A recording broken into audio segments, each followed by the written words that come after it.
우리는 사랑일까? 알랭드 보통. 서장.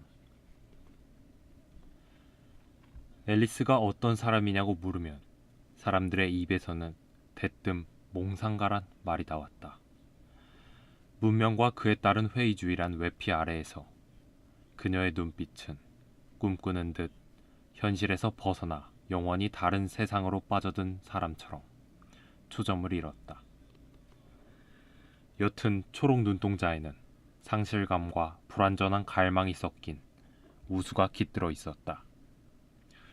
그녀는 어색하고 조금은 수줍게 어지러운 세상에서 진부한 존재의 의미를 불어넣을 무언가를 찾아 헤맸다. 그리고 아마 시대 탓이겠지만 이런 자기 초월에 대한 갈망은 사랑이라는 관념과 같은 것으로 자리매김하게 되었다. 앨리스는 관계라는 의사소통의 우스운 연속을 익히 잘 알면서도 인정할 수 없을 정도로 열정에 대한 믿음을 지니고 살아왔다. 식품점 통로에서 이걸 살까 저걸 살까 망설일 때, 통근 열차에서 신문 부고난을 훑어보는 순간, 청구서 봉투에 붙이려고 달착지근하면서도 쌉싸래한 우표에 침을 바를 때와 같은 뜻하지 않은 순간에 자신의 반쪽을 만나리라는 생각을 유치하지만 고집스럽게도 잃지 않았다. 냉소도 지겹고 본인과 타인의 결점만 찾아내는 것도 지겨워진 그녀는 다른 사람을 향한 감정에 휩싸이고 싶었다.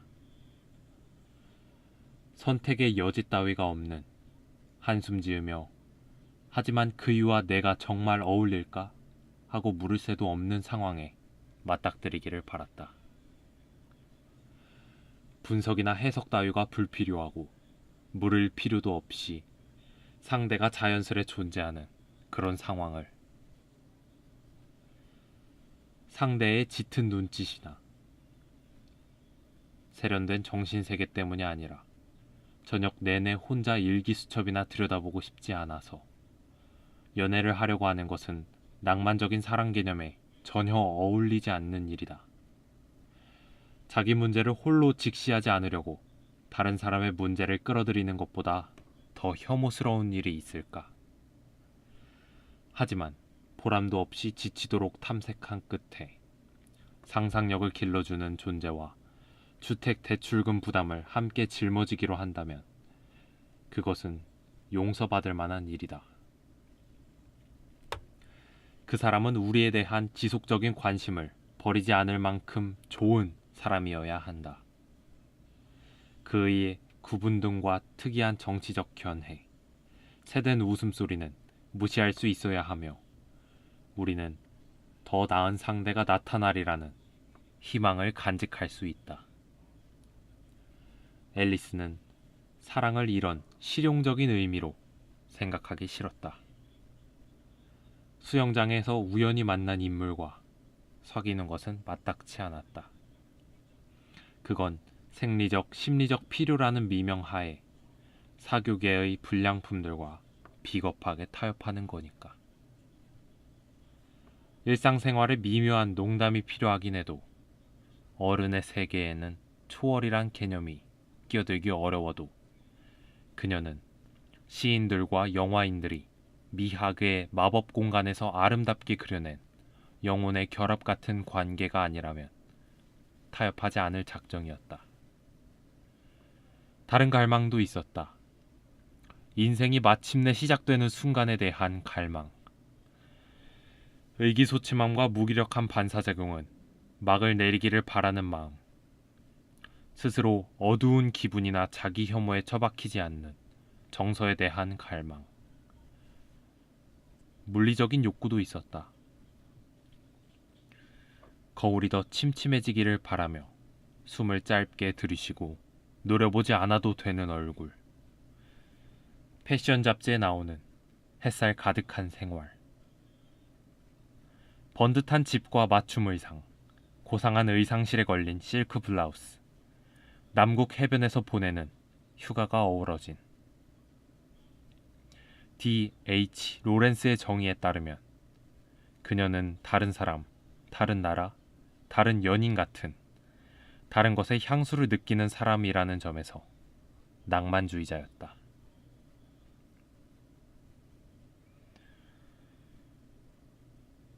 하지만 다른 것에 대한 갈망을 병이라 한다면 이런 병은 어디서 생겼을까? 앨리스는 바보가 아니었고 훌륭한 책과 이론에 매료된 적도 있었다. 또 신은 죽었으며 삶의 해답을 채워나는 건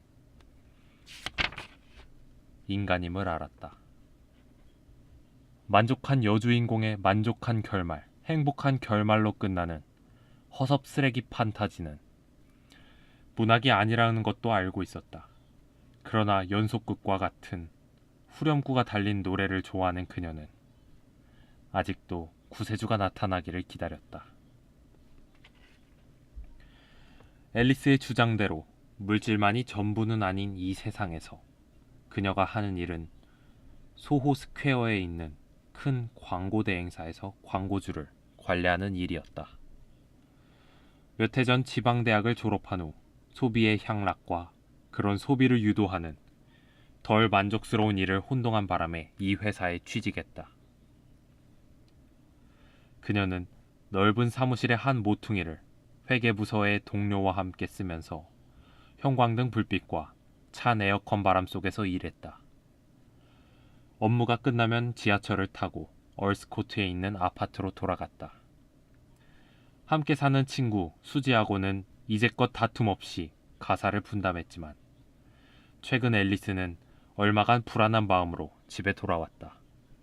수지는 쾌활하고 현실적인 간호사로 오랜만에 마침내 사랑에 빠졌다. 상대는 상당히 감각 있는 젊은 의사로서 지성적이고 짓궂고 재미까지 있었다. 소름 끼치는 해부 이야기를 술술 풀어내는 사람이었으니까. 말로 표현할 수 없는 어쩌면 무의식적인 차원에서 앨리스는 자신이 수지보다 예쁘다고 생각했다.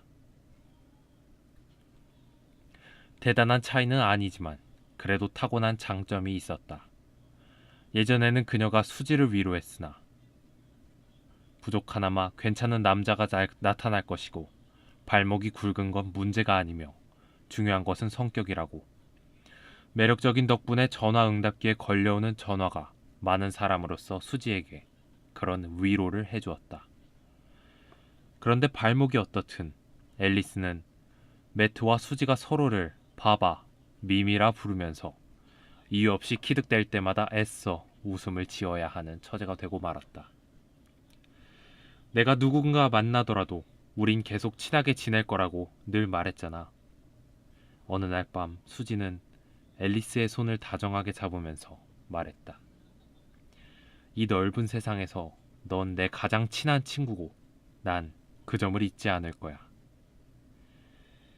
수지는 식사나 영화 관람, 강변 산책 등 자신의 낭만적인 만남에 동거인 친구를 데려갔다.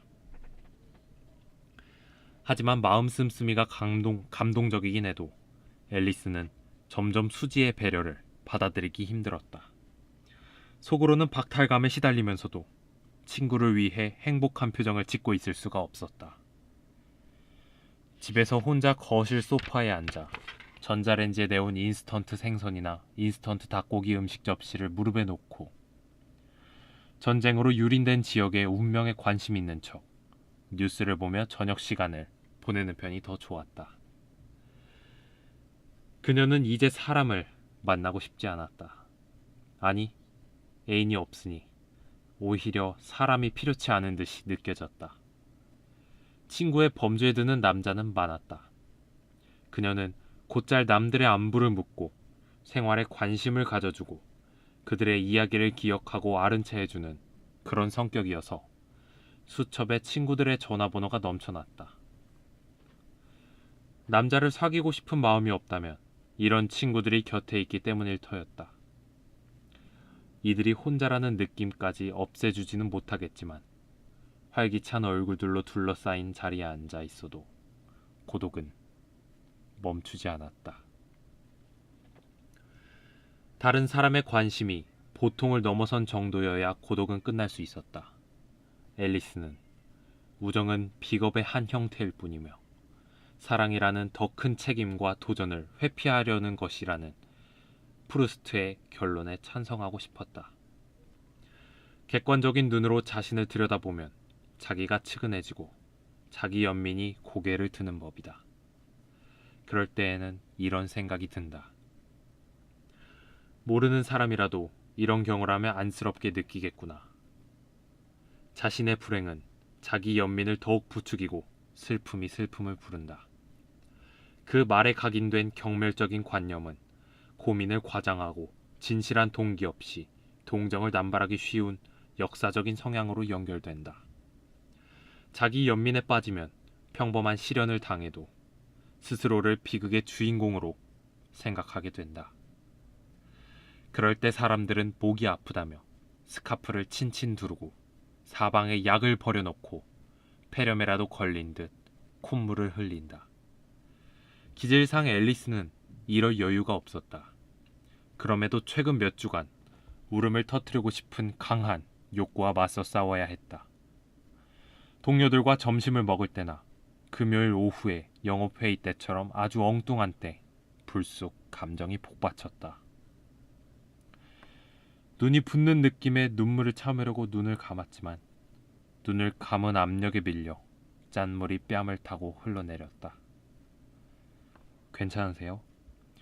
점심시간에 들른 앨리스에게 처방전에 따라 지은 약과 잔돈을 돌려주면서 친절해 보이는 약사가 물었다.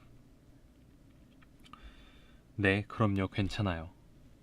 그녀는 지갑을 닫으면서 대답했다. 낙담한 표정을 역력히 드러내 보였다는 생각에 난감했다. 조심하세요. 네? 여 약사는 따스하게 웃어 보이고 카운터에서 몸을 돌렸다.